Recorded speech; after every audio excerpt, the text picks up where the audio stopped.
Bayangkan dua buah rumah. Satu rumah ni dia penuh dengan rangsangan bahasa.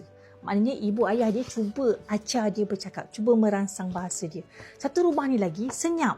Tapi dia kata bising lah. Saya pasang TV. Ya, TV tu adalah satu hala saja. Anak main handphone, mak tengah guna telefon. Jadi tak ada interaksi. Waktu makan semua fokus dekat skrin. Anak pun tengok handphone juga. Jarang ada interaksi yang bermakna. Ada satu kajian dia buat beza antara dua buah rumah yang macam ni. Jadi dia kata pada umur 3 tahun, anak dari rumah A, rumah yang diam, TV sebagai babysitter anak, mak dengan telefon, anak pun dengan telefon, kan? Lebih kurang mungkin dalam 500 perkataan.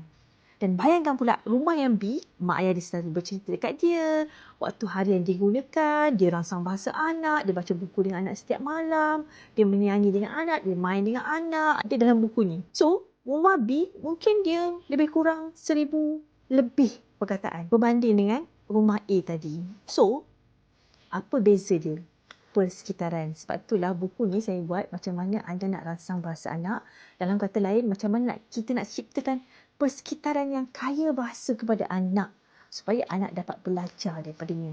Siapa boleh dapatkan lagi? Buku ni bukan untuk anak yang speech delay je. Buku ni untuk anak yang biasa pun boleh digunakan supaya anda dapat monitor development speech dan language anak anda. So, boleh dapatkan sekarang.